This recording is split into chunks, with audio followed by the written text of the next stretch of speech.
Welcome to November. It's the first day of that month, counting 60 days of Christmas. Or less, actually. It's about 40 something days like of Christmas. Yeah. And then how many days of school fees? 60 days of school fees. 60 days of school fees. Okay. And even then you may not finish. So Kiwi says, let us help you finish. Yeah. Step up and shine is what Kiwi is saying at this time of the year. It's always good to know that you could get into January with a little bit of a nest egg to sort out those issues, right? So what do you need to do to get that sorted out? You need to walk into your closest supermarket. And then you need to find a tin of the participating Kiwi with a fabulous new design. Do that, and then you're going to pop the lid. Under the lid, you will find a code. You will then take your phone and you will dial *459 *5#, and you will enter that code. And instantly, you will win something. You will either win airtime, you will win data, or you will win an opportunity to get into the draw, which then gets you a chance to win 35,000 shillings. And not just 35,000 shillings for you to go, play it up on the town. No. 35,000 shillings goes towards school fees. And that makes sure that, you can, settle down, hunker down and enjoy the holidays because, school fees is what? Taken care of. Actually, just purchasing, opening the lead and sending that number to that code automatically gets you into the draw. So, yes, it does. Just like that. And then how many draws are we doing? 35. How many draws? There will be 35 winners. 35 winners. Yes. Hey. Bas. 35 winners of 35k each. Yes, please. Okay. And they're not looking at you, how many members if you're from the same household. So you can, do like that. Yeah. Bas. Sisi kama wa Kenya. Kila mtu kwa hiyo nyumba. Draw. Kiwi. Yes. Go. Sindio? High cost of living. Experts lay blame on the government. Page 8 of the Standard this morning. High cost of living. Curb tax appetite. Kenya Kwanza told. That is page 6 of the Nation. And so on and so forth. That is the conversation that we're having. The cost of living is a big conversation in the country. This what are we calling this thing now? It's not bipartisan talks. It's national dialogue team that's meeting at Bomas of Kenya has dealt with their main pressing issues. Now they've come to our pressing issue, cost of living. Took a while, but we're here. Yeah, now they're here. Now they're dealing with our pressing issue, our cost of living. They're inviting experts to come and talk to them about the cost of living. I don't know experts on cost of living or the expert on cost or the expert of living. But experts nonetheless are appearing before them. This morning they're quoting the controller of budget who appeared before them yesterday. So what's going to happen? Are we actually going to see the cost of living come down? And what is this that needs to happen to bring the cost of living down? A member of the Azimio Economic Council, the chair of the Azimio Women's League, very many other things. Dr. Caroline Karugu is our guest this morning. Karibu sana daktari. Asante, thank you very much. Have you been here this year? Matter of fact, I haven't been here or anywhere else the whole of this year, and I think half of last year. Because we were dealing with what we were dealing with. And we are here now. Let me first apologize that I didn't bring the Nyeri coffee that I usually bring to you. Because when I used to bring to you Nyeri coffee, the farmers were paid at 120 shillings. You would be surprised that today the farmers are being paid at about 50 shillings. What? 50 to 55 shillings. Why? Why? Because of, I think, many reasons. We have had the government saying that the deputy president is now in charge of coffee, and we have seen him globetrotting and looking for market for coffee. But I think the problem around the coffee sector is more than globetrotting, and is more than what perhaps this government is doing. It's cartels. Yes, we have heard of the cartels. But really, it's a mix of issues, from production to quality to the clones of coffee to market and the brokers in between. And it's unfortunate that we have lost the gains that CS Munya had given to the farmers, and even cushioning that had been given to farmers. So anyway, this is to apologize that I didn't bring some nice medium roast dark coffee from Nyeri, but I will endeavor. Dr. Karugu, you are a politician. I will endeavor to do that next time. I don't see how, if the price of coffee is due 35 bob to the farmer and all, I don't see the connection between that and you bringing coffee. Well, if it is not available, I just don't because see the last it. time the last time I Ukraine, you know, soon we will be blaming Hamas for everything. Yeah, I see I the hope you know connection. that. You see the connection? I see the connection. Where is that connection? You see, Eh. haven't you seen? City? Give us the day's no. proverb. You see, if the coffee is not there where we used to purchase it, then it cannot be brought to studio. Is it being farmed? It is also has been downscaled in terms of Being farming. farmed. There are farmers who have coffee berries on their farms, and they're staring at those berries and wondering what on earth they're going to do with them. Precisely, and that goes for macadamia and many other products. So, Cost of living. Today's proverb, City. Okay, our proverbs for this week are from the Republic of Burundi. In French, what would you say, do? Republique du... Burundi. Like that, huh? Wait. Very good. A night without roosters still ends. The cock-a-doodle-doo thing, as we said, A night without roosters still ends. still ends. Dr. Karugu, what's your interpretation of this? a night without roosters still ends, right? Mm-hmm. That a night without the rooster is supposed to wake you up. That's a general idea, yes. It will. The night will still come to an Yeah, end. the You will rooster- still wake up. The rooster is an alarm clock of sorts, yes. Yes, that even without the alarm clock, The day you will- will. The day will still begin, whether you wake up or not. That Yes. Even if you don't have those things that wake you up, you will still wake up to the realities. It will happen. It will happen. Okay. The cost of living will still come down. I wish I was that. I would say that. You know, when I looked at your e-shot when you sent it to me, and it says cost of living, is there a silver bullet? And I said, I wouldn't use the word silver bullet, because silver bullet suggests some magical, something that magically That's will happen impossible. to bring down the cost of living. No, bringing down the cost of living will need deliberate action. It would need the Kenya Kwanza government to climb down the ivory tower and high-handed, arrogant statements that we have had them make and decide that we are going to put our people first and we are going to bring down the cost of living. It requires them to get down the high horse. So there's nothing magical. There's no silver bullet to bringing down the cost of living. It has to be a deliberate, well orchestrated, well thought out action. For instance, I will ask you, is the cost of living an issue of income or an issue of cost of goods? Because I think... Are goods more expensive? Is that what you're asking? Now, is it because our income's dwindling? Because I've had many solutions, especially in these media houses. The cost of living is high because unga is high. Is there... Because petrol, fuel has gone high. But those are- And I come from the school of thought that says there has to be a very positive correlation between the incomes of Kenyans and the cost of basic essential items. There has to be a positive correlation between the cost of living and the incomes, the minimum wages of Kenyans. Walk us through Let your me- thinking. Let me walk you through a little bit more. If, for instance, the basic minimum wage for Kenyans was 1 million shillings, if I'm just going to put it out there, and pump prices were even at 1,000 shillings per litre, and a packet of unga was at 500 shillings, would Kenyans still feel it the way they feel it today? No. Yeah? So is the problem that we are addressing an income problem, or is it the issue of the cost of basic items? So I put it to you that the cost of living and the incomes of Kenyans are misaligned. There is a negative correlation of those two variables. Okay.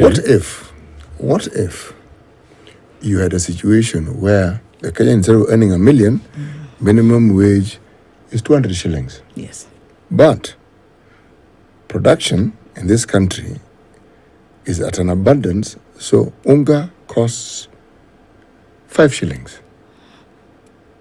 Would then not the person who earns this 200 shillings be able to afford his unga without too much of a He fuss? would.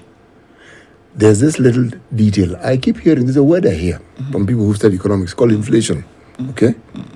Where they say, goods view, money chasing it, so the value keeps... these economic things happen. But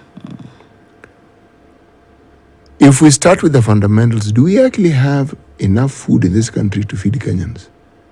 And if we do, why does it cost what it costs? And can that cost be reduced? Because if it is reduced, then even this pay that we consider to be menial might be able to afford people a living, wouldn't you say? You see, income is a derivative, right, of some economic activity. It is presumed, isn't it? So when you speak production will, the high producing nation will automatically yield higher incomes. Yeah. No? Yes or no? Yes, Okay. it will. Yes, Yes, won't it it? will. It will. So for a country like ours, where industries are closing every day, where we have a 60% default rate for SMEs in this country, a country that has a non-performing loan book of 576 billion. How much again? 576 billion. That was the last CBK report. Non-performing loans. So what our business, we are not producing. We are pretty much moving this nation to nothing but being a consumer nation. And that's extremely dangerous, especially when you look at our balance of trade. When you look at the fact that we are net importers. So, number one, what are we doing in the manufacturing sector and for our businesses? Because those are the ones that then yield production and bring up incomes. Now, there's this notion in this country that I would like to disabuse, that government is the greatest employer. You see, the role of government for advanced economies is not to employ people. You heard the Auditor General yesterday saying that in this country, especially in our counties, all counties apart from 5 are unable to keep to the limit that is prescribed by the PFM Act of 35% employment. Many of them are at 45. Those 5 counties, she said, were Turkana, Samburu, Tana River, I think Kuala and Mandera. All the other counties have taken the role of employing people. Instead of governors investing in cottage industries, manufacturing, and then jobs are taken up by private sector. The creation of job opportunities is taken up by private sector. We have this notion that the government has to employ people. So we have people in school going for all manner of courses. I'm told there's a very famous course called procurement something. Everybody wants to have a diploma, have a certificate in procurement, so you can go and become a procurement officer and begin to rail in kickbacks. So the role of government is not create that environment. Is not to employ directly, but to create an enabling environment. We've had people say that. For employment. Yeah. The things you've said. Yes. Which, but we've heard them actually. I'm sure. Kenya is a very good talking nation. I want to ask the question, Dr. Karugu. Yeah. So basically, from what your argument is this morning, Yes. is our problem Yes. is we are not productive. We are not a production. And therefore, productive nation. we are not earning Yes. as we should. Yes. And therefore, we are then unable to afford goods as they are. Precisely. Which is first layer What of is it problems. that affected our productivity? Why are we not productive? We are not productive because on one side, we are killing our businesses through high taxation regimes. And one question that perhaps we should all be asking is that what is the taxation strategy of this country? Because any nation must look at itself and say 60 years down the line, surely there's got to be a strategy to running this gig, no? There's got to be a strategy. Now we are 60 years into this. So what taxation stance should we take? And of course, leaving a small variation on unexpected things like the El Nino that did not happen, or other unexpected. Or COVID. Or COVID, Yep. So, but we should have a coherent tax policy. strategy Strategy. that now yields to policies. What is that in this nation? Because what we have been treated to over the years has been more knee-jerk, it's been more reactive, that this is happening, so let's quickly tax this. People look like they're drinking too much, let's tax them. These people look like they're buying big cars, too many people buying, let's tax cars. It looks like a cigarette, let's tax. So, we have many young kids on TikTok. Let's tax them, and I want to thank you guys, the Fourth Estate, because I think you're the guys running government. You also make noise, a flying president. Oh, no, I'm going to cut back on my flying expenses. So, but what is really the strategy? What are we working on? And it's a question that I feel has got to be addressed in the short to medium term. Right. Because we have seen the Finance Act of 2023. I mean, we were everywhere. We as Azimio issued statements. Everybody spoke. People in the village spoke, and they said, already, we are so squeezed and constrained on paying for health services that are unavailable, on paying for school fees, for our children's school fees, for education that is not education that can take anybody anywhere, But we are squeezed, and they continued, because Parliament has been bought off, they continued to pass the finance bill, now the Act of 2023.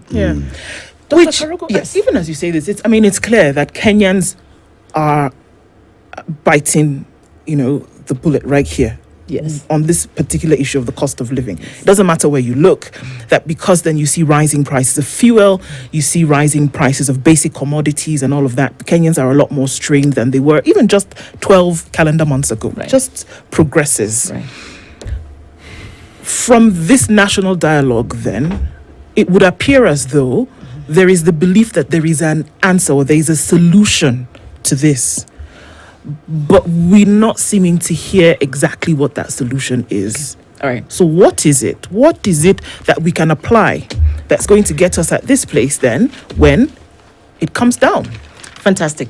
Now, you mentioned Kenyans have bitten the bullet, and I remember yesterday one of the people in Bomas, because I was at Bomas, saying that Kenya Kwanza has bitten the bullet. And I was short of telling them, if Kenya Kwanza thinks that they have bitten the bullet, then they ain't seen nothing yet, because the bomb is coming for this nation. So for Kenyans are enduring. Some voted for this government, some did not vote for but all of us, I think, were caught unawares at just the audacity of lies and upgrading those lies at every public platform. I mean, that audacity is what has hit Kenyans. Kenyans are quiet, just thinking, wow, just how much courage can you have? So to answer you on the issue of, is there perhaps a silver lining? Do we have solutions? Now, I have been part of this dialogue team from the Azimio side, really from the back office. We also call it, just like you guys here, situation room, where we process the position papers, what are the agendas, feed in the numbers into the agendas. And one of the key agendas for Azimio has been cost of living. It has been cost of living. Then it was our agenda item 1. It remains our agenda item 1. And I put it to you that if there is no congruence of thoughts in Bomas with regards to what Azimio, and I will take you through what Azimio is recommending, and perhaps what Kenya Kwanza is recommending, Azimio will walk out. Azimio will call off those talks. We have no business being in Bomas if, for instance, the issue of cost of living is not addressed. And by congruence, what do you mean? That if they don't take your ideas? No, because there is no superior idea. First of all, you must understand that these people have already gone on public platform promising very many things, and they find it hard to eat those words that that already are out there. And perhaps that is one of the things that Kenya Kwanza government is suffering from. Their words have been very hard, that chewing them is now looking impossible. That's why they say keep your words soft, so that when you have to swallow them, they don't choke you, So some of the things that they have been saying are really not feasible. So they have to claw back on a lot of those things. So we're saying we have ideas. And let me thank the principles of Azimio, because Azimio would have easily looked at it politically. In fact, there's some politically apt people who are telling us, you have no business giving solutions to the government. You're not government consultants. Why is Azimio helping this government run whatever, let them go with. But as our principles are true patriots and statesmen and women. And they have said, for all it's worth, even if it's the last thing that Azimio does, we will put our proposals on the table, because that is the reason why people went to the streets. So what are the solutions, Dr. Karugu? So some of the solutions that we are having as Azimio, for instance, is number one, understand the problem in Kenya, which is an income problem, which we have already dealt with. Number two, cut back on your budget. See, every year we are running on a 760 billion deficit budget currently. Last year it was 768 billion. So every year we are planning to fail. Yeah. Right? It's planning to use money that you don't have. Yeah. And then imagining that there shall be some magic or some silver bullet, to use your word, to help you out of the situation. So number one, cut back this year's budget by 500 billion. Next year's budget by 500 billion. And then from there, adopt what is called a balanced budget. It's very simple. By the way, it's just big linguistics and semantics. But a balanced budget means what? Live within your means. Look at your revenues. Look at what are, for instance, every year we budget, and then we issue supplementary budgets, and then we have the actual budget at the end of the year. These are the revenues that realistically... Which is budget plus 10. Precisely. Okay. Precisely, So let us look at our actuals and say, this is just how much money we can raise right now. If we raise more, congratulations, we'll have raised more. And do our expenditure based on that. And it is not hard. This country currently is, and the government is operating like we are a flourishing economy with all the macros working and our cost of living, and Wananchi is happy. And that is why we are flying from country to country, guzzlers, refurbishing offices, getting offices for spouses and for daughters and sons, because we are not alive to the fact that this economy is ailing. So number two... We don't have our pulse. Let's take a break first. Okay. Break first. It's 8:30. Time for the Brookside Dairy Best chai break. City. Yes. Time for that chai. It is time Tell for Dr. that Karugu chai. she didn't bring us coffee. We can give her chai. Chai kweli, the chai at Brookside Dairy Best. Yes, and there's a reason why it's chai kweli. You see, the very, very concept of tea, if you come to Kenya, will be introduced to you with the first household you visit. You are offered tea. And that tea is not just tea. It is tea when it is brewed. And if it is brewed and there's milk, it's good tea. But when it is brewed and you have Dairy Best in it, Dairy Best which is rich and creamy, then my friend, you start having extra terrestrial experience. You suddenly realize that now this thing called tea really is not only wonderful, as we say in Kiswahili, it is kweli. Ni kweli. Pass her the cup.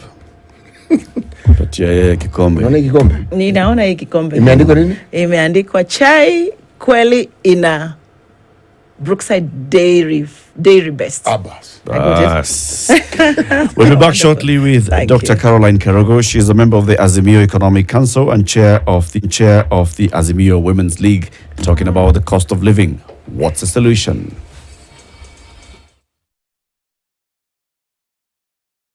This is the Situation Room, the only way to start your day. This September, burudika ndani ya Star Times. Watch real life dramas on Rainbow TV. Sijai kuwa hata na rafiki magician, so Exciting movies on Filmbox, TNT, PBO, I got a plan. telenovela. I swear I'll always be faithful to you. Enjoy world-class sports on World Football, Sports Premium, Sports Focus, Sports Arena, and loads of non-stop entertainment for kids. Morning, SpongeBob. Get the StarTimes aerial decoder at 1,199 shillings and enjoy the classic bouquet for 1 month free. Or the StarTimes dish decoder at 2,999 shillings and enjoy super bouquet for 1 month free. Get your decoder at any of our business halls or dealer shops nationwide. Don't you forget it. StarTimes. Enjoy digital life. KTN Home welcomes you to the ultimate entertainment extravaganza.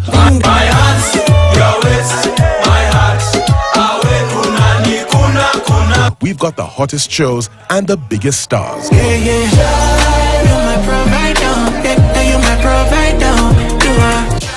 Get ready for a television experience like no other.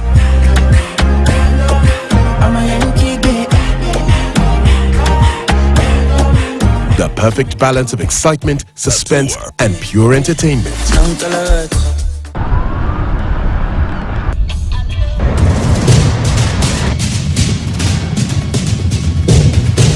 The Millionaires Club is ready for you. The seat at the head of the table inaweza kuwa yako. This is the club of millionaires. Cheza sasa na 99 bob 2 ujishindie over 310 million sport pesa mega jackpot. SMS kubali kwa 79079 ama visit ke.sportpesa.com. Will you be the next millionaire? Form ni 300 milli.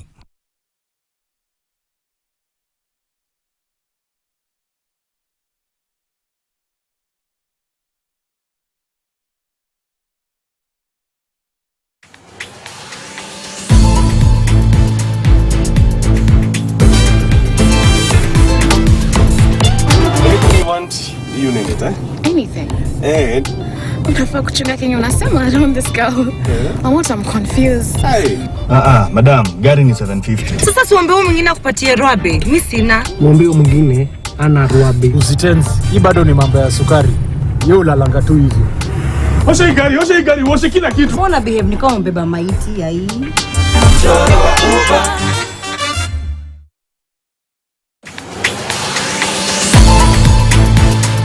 Kilo Friday. I say piga share na sisi vipo light one time for the two-time homeboy. Bwana unapata entertainment using a very stylish way ambao tunakubamba, tunakuentertain, tunakupatia gist of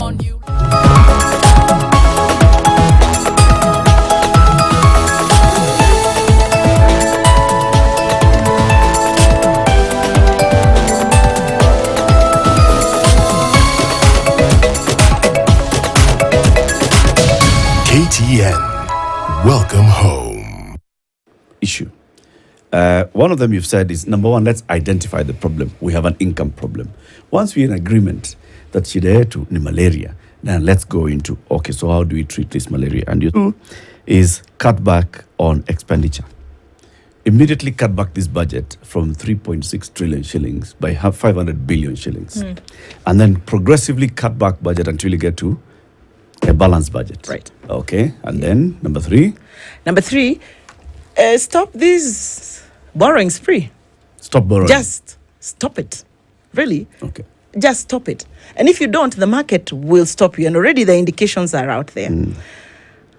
On 28th of September, 2023, the government issued, did a tap sale on 2 bonds, FXD1, stroke 2023, 002, FXD1, stroke 2016, 10, seeking to raise 15 billion from the market. You know what happened? You know how much they raised? We're waiting for you to tell us. Good. They raised only 3.4 billion. Performance-wise, that is a 23% performance. Where? As if that is not enough. You know, this is a very gung-ho government. Huh? They went in the following month on 16th of October, reopened 2 bonds, FXD1, 2023, 002, and 005. Right? Wanting to raise 35 billion. You know how much they raised? Nope. 12 billion. What is the market telling you? The market is telling you, We don't trust you. we don't trust you. We are not entirely sure you'll pay us back this money. We are not sure where this government will be in the next 2 years, in the next 5 years. We cannot trust our money with you in the long term. But that is the 2 year, and by the 2 year, 5 year bonds in the market are pretty short term. The shortest term are the bills, the 91 day, the 182 and 364 day treasury bills. You know what's happening there? They are 100% oversubscribed. So what is the market telling you? And at very high interest rates. That last week, I think the rates for the 91 day was about 17.112, and then for the 182 was about 17.13 thereabouts, and for the 364 about 17 point. So those are very high interest rates, right? But people are saying to you, and the market is saying to you, we can give you, government of Kenya, our money, but let's do this thing of ours, this relationship, on a 90-day, 180-day. After it's that, a hustler fund kind of after that, thing. After that, you pay us. Kwaheri, we do not know what is going to happen. And it's very, very sad. And they say numbers don't lie. So soon enough, there will be nobody to lend to the government. Remember that this government had initially adopted a strategy of borrowing locally, saying that we will not be like our predecessor, we will not go to borrow abroad, we will borrow locally. So things are looking very hard. They have gone to even those countries like China, which they had said they would never borrow from. So the realities are hitting home real quick. So stop borrowing. But why are we borrowing? We are borrowing. And yesterday, I like the narrative that the controller of budget gave. Tuna Fuliza ndio tuende kwa bar tukunywe pombe. The Kenyan government is on Fuliza, and after you Fuliza, it's not that you're Fulizaing to pay school fees, to start a biashara. No, you're Fulizaing to go on a spend thrift, to piga sherehe, so to speak. If you look at just how much money the government is spending on fuel, refurbishment of offices, apart from the fact of proliferation of offices that are meaningless to Kenyans. I mean, so we are saying, just stop this whole borrowing spree and come back home and think through the debt strategy. That's number 3. 70% of our debt, of our foreign debt, is dollar denominated. Now, I'll give you an example of Kenya Airways. Kenya Airways went and borrowed it must have been 79.5 billion. Kenya shillings. No, in USD. Right? 75 billion. No. Converted in Kenya shillings, it's 79.5 billion. 79 billion worth of USD. Okay. Right? About a year ago. We paid 2.4 billion shillings. Today, the loan stands at 89.5 billion. After paying 2.4 billion.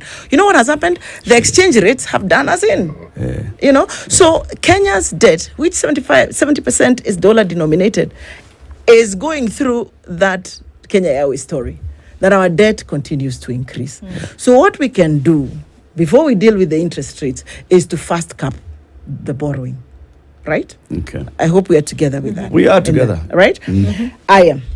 We will move from borrowing and now go to what is happening even in the devolved units. Currently, 727 billion pending bills. We have 727 billion pending bills. Never mind some of them, I've been in the devolved units. I can tell you whenever governments are switching, whenever there's a transition, there are these bills that quickly come in to be paid by the next governor. And so therefore, especially legal fees, by the way, is one that really benefits from those transitions.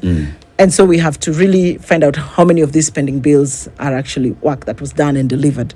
But if this money, for instance, was released to the market, it would spur economic activity and go back to my question and my hypothesis on yielding incomes, right?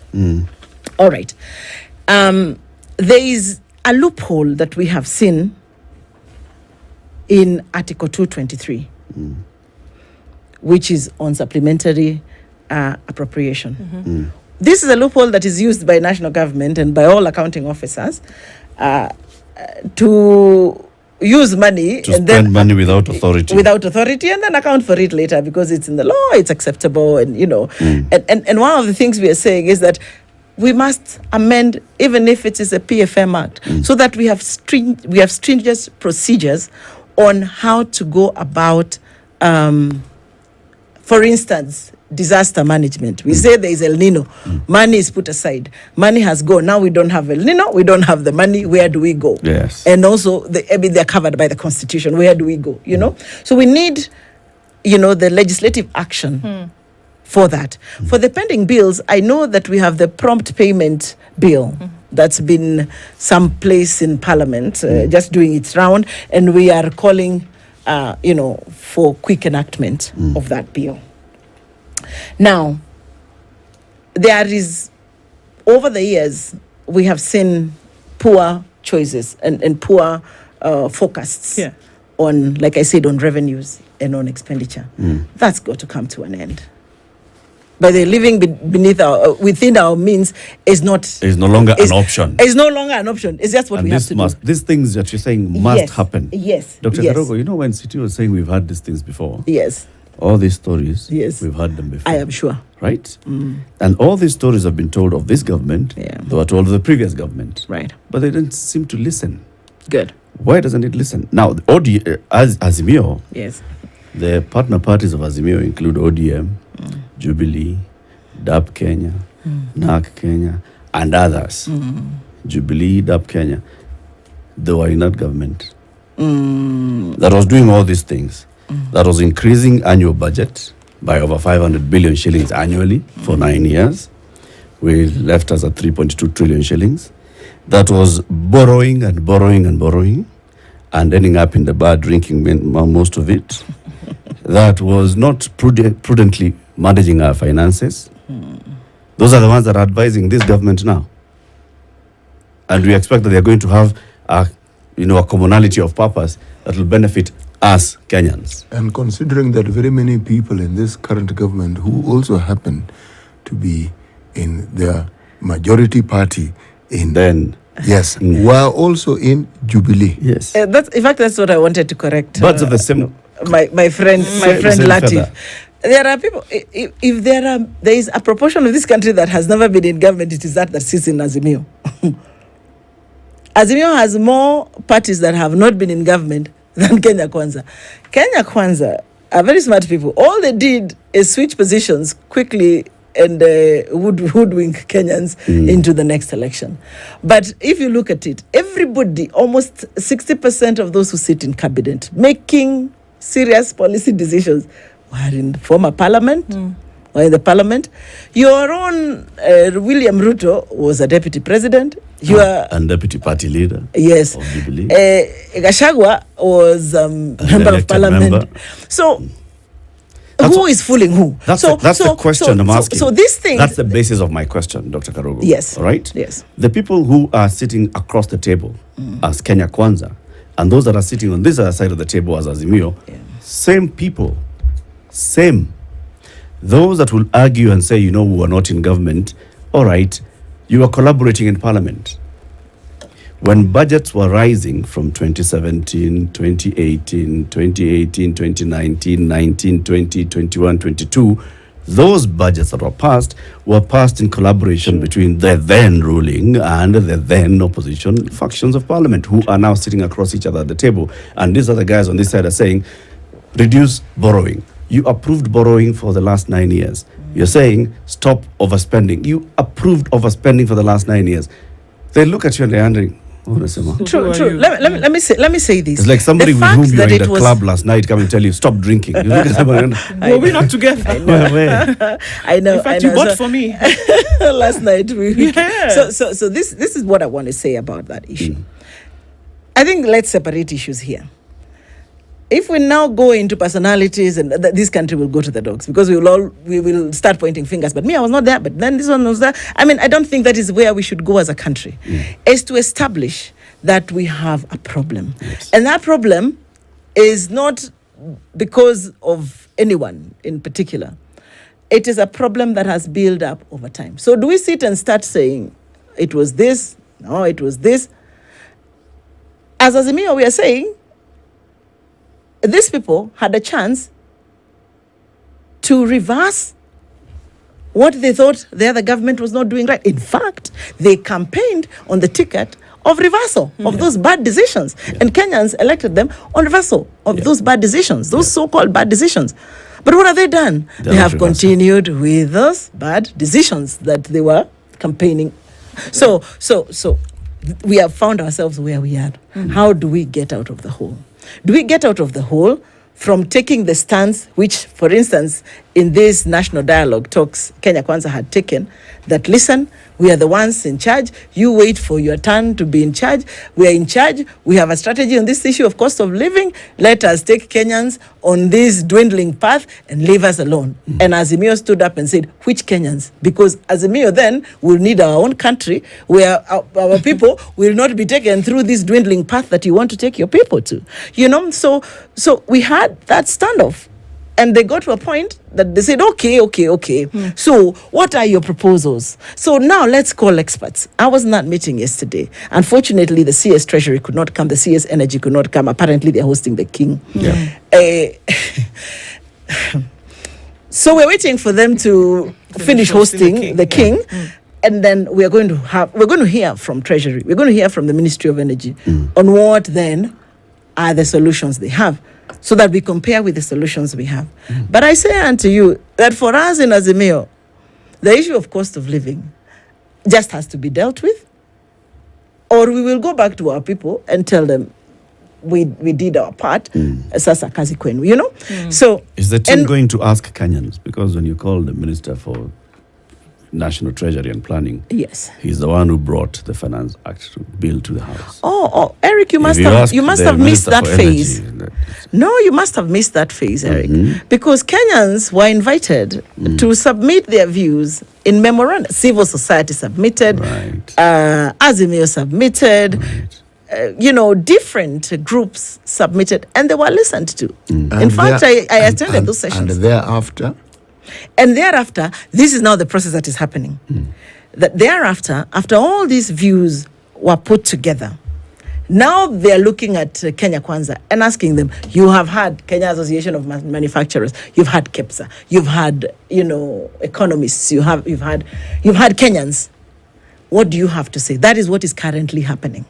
The controller of budget comes in yesterday and says, listen, I have told these people that we are in a hole. I've cleaned my hands. The Auditor General has spoken. So what does Treasury have to say? What does the Ministry of Energy have to say? What are the issues? Then we will leave the negotiators to retreat and hopefully come up with a solution on cost of living. But because from where we sit, it is not as complicated as everybody. It's only complicated because of egos. Because Kenya Kwanza has promised, and then they're wondering, how do we go back to the people and tell them we will put on hold housing? For instance, the housing issue. Is housing, was the way we are approaching housing, are we treating a housing problem or an unemployment problem? If it's a housing problem, are we going it the right way? If it's an employment problem, are we going it the right way? Simple questions. Dr. Karugu, let me ask you this question. Do I hear you to be saying that if Azimio were in charge and they were the government of the day, and you were in some lofty ministerial position, sending out policies, that you do things differently? Is that what I hear you to be saying? 100% and then some. All right. Now, are members of Azimio Kenyans? Are they politicians? Are members of Azimio Kenyans? Yes. Members of Azimio are Kenyans. Are they politicians? Not all members of Azimio are politicians. The caucus that is now talking about changes are politicians, are they not? They are the ones who people delegated the power to in one way or the other. Precisely. Is that not so? Precisely. Yes. Precisely. Now, the reason I'm asking this question, I think you know where I'm going with this. And why I ask if they're Kenyans. What guarantee? Because what guarantee is there that when you have a Kenyan politician with power, that they'll do something different? I know. And I hear where you're coming from. I started this conversation from saying that Kenyans have lost trust. And the greatest indicator that Kenyans have lost trust is what is happening in the stock market. Kenya's stock market is the worst performing. People have no trust. People are speaking and saying, we don't trust you. And it's not easy to trust a Kenyan politician. I will tell you that for free. However, you are the ones who elect them into office. So why do you elect people who you cannot trust? So because you elect people based on how many people attend funerals and how many people attend harambes. Yes. When we elect them, you see, when you have a group of people who at some point determine to abuse the trust that has been given to them, it can't be the fault of the person who gave them that trust. Because that's how this discussion sometimes is framed. The fault comes in when you re-elect the same people. The same complaints move from Uhuru government was not trustworthy. Then now Ruto government is not trustworthy. So who is the problem here? Politician. Who has elected? It's not. It's the person who's given the trust and betraying that trust. Yes. So you see, the converse of this is a situation where you have a country where we actually express our distrust and mistrust. It would not be pleasant. That we have a nation that continues trusting is a very, very good thing. It's a good thing. For this ilk, for this group of people we refer to as politicians. And the imagination that this thing has no limit to its elasticity is a false notion. It does have a limit. Precisely. Now, if you perhaps that is where we need to get as a country. Yes. Where we say, enough is enough. Enough is enough. And can that enough is enough then be bolstered by two quote-unquote warring sides? I say quote-unquote deliberately because one could argue that it's not really a war, right? To say, look, guys, this is where we are, and this is the cry of Kenyans. Because I'm always thinking about the Kenyan who continues to suffer through this thing. Is there consensus on both sides that actually this is something that we really need to come together on and say, let us fix it? Because if there isn't, it would appear that it would be an exercise in futility. I can't speak about all issues, but I can speak about the issues that are, for instance, in Bomas. And you have had some that they have agreed upon. And you have had some that they are still deliberating, like cost of living, which Kenya Kwanza had said, it is our business. You have no business even giving us ideas. We are the ones in power. Wait for your turn. And we pushed back. So, I cannot give a blanket statement if there is goodwill. And in any case, I am not here to hold fort for any politician to speak about how genuine they are. I don't think I can really say that about politicians generally as a blanket, So Muga is giggling because I can't purport to say, Can't speak for someone else. I can't speak for anybody else. I can only speak about the agendas that are on the table. To say, so far, there has been sufficient goodwill to canvass the issues. And where there has not been goodwill, we are pushing back. And to assure Kenyans that at such a point that Azimio feels that the issue of cost of living is not addressed in a way that is beneficial to Mwananchi, who went to the streets, who was killed, then we will not be shy of walking out and saying, let this dialogue collapse. And that I say because I know that I have also consulted with the principals and they are of the same thinking. Dr. Karugu, we have a watershed moment here. I had rather hoped that you'd be able to speak for other politicians, because then you would give a vote of confidence and you tell us that you actually trust them. That you don't. Where does it leave the rest of us? No. I am a Kenyan. Where are we? Really? Muga, I am a Kenyan just like you. I have walked through the journey of being a Kenyan just like you have. I have been lied to. And women are very trusting.